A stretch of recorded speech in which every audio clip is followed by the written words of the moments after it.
Guys ఈ 12th week elimination సంబంధించి ఇప్పటి వరకు అంటే ఈ ఫ్రైడే మార్నింగ్ వరకు ఓటింగ్ ట్రెండ్ ఎలా ఉంది, ఎవరికి టాప్ ఓట్స్ పడుతున్నాయి, ఎవరికి లీస్ట్ ఓట్స్ పడుతున్నాయి అండ్ ఎవరు ఈ వారం ఎలిమినేట్ అవుతారనేది మీకు ఈ వీడియోలో పూర్తి క్లారిటీ అయితే ఇస్తాను.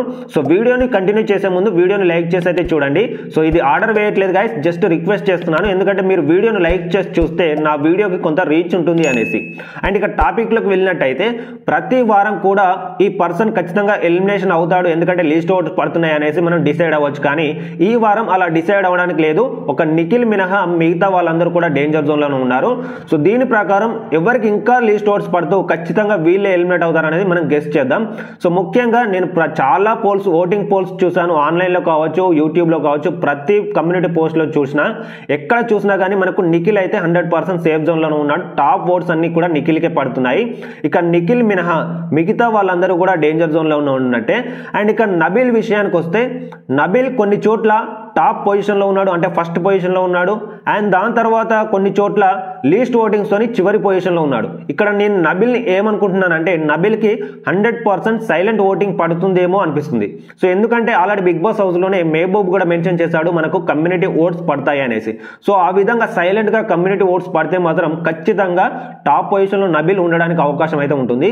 సో నేనైతే అలానే సైలెంట్ ఓటింగ్ అనేది నబీల్కి పడుతుంది అనేసి నేనైతే అనుకుంటున్నాను. కాబట్టి సో ఈ వారం నబీల్ ఎలిమినేట్ అవ్వడానికి అవకాశం అయితే లేదు అనుకుంటున్నాను. సో వీళ్ళిద్దరిని అంటే నబీల్ అండ్ నిఖిల్ ని మినహా మిగతా వాళ్ళందరూ కూడా ఆల్మోస్ట్ డేంజర్ జోన్ లోనే ఉన్నట్టే.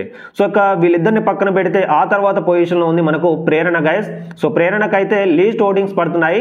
సో తక్కువ ఓట్స్ పడుతున్నాయి, కానీ మిగతా వాళ్ళతో కంపేర్ చేస్తే బెటర్ అనిపిస్తుంది. అంటే యష్మి, పృథ్వీతో కంపేర్ చేస్తే కొంత బెటరే పడుతున్నాయి ఓట్స్, కానీ సో తిను కూడా డేంజర్ జోన్ లోనే ఉన్నట్టే. ఆ తర్వాత పొజిషన్ లో మనకు పృథ్వీరాజ్ అయితే ఉన్నాడు 4th పొజిషన్ లో. సో తినకి కూడా చాలా తక్కువ ఓట్స్ పడుతున్నాయి. ఖచ్చితంగా ఈ వారం ఇలానే కంటిన్యూ అయితే మాత్రం ఇతను కూడా చాలా డేంజర్ లోనే ఉన్నట్టే.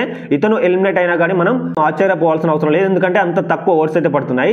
అండ్ ఇక అందరికంటే అతి తక్కువ ఓట్స్ తోని, లీస్ట్ ఓట్స్ తోని మనకు యష్మి అయితే కనిపిస్తుంది. సో ఇక యష్మి ఈ ఓటింగ్ అనేది అఫీషియల్ లో కూడా ఇలానే ఉంటే మాత్రం ఖచ్చితంగా ఈ వారం అందరూ ఊహించినట్టే యష్మి బిగ్ బాస్ హౌస్ నుండి అయితే ఎలిమినేట్ అవ్వడానికి అవకాశం అయితే ఉంటుంది. లేదా అఫీషియల్ లో మనకు యష్మికి మంచి ఓట్స్ పడితే మాత్రం ఖచ్చితంగా పృథ్వీ కానీ ప్రేరణ కానీ ఈ 12th వీక్ లో ఎలిమినేట్ అవ్వడానికి 100% అవకాశం అయితే ఉంటుంది. ఎందుకంటే నబీల్ కి సైలెంట్ ఓట్ పడుతున్నట్టు అనిపిస్తుంది. ఆల్రెడీ నిఖిల్ కూడా సేవ్ అయ్యాడు. కాబట్టి ఈ ప్రేరణ, పృథ్వీరాజ్, యష్మి వీళ్ళ ముగ్గురులో ఎవరు ఒకరు ఖచ్చితంగా ఈ వారం అయితే ఎలిమినేట్ అవుతారు.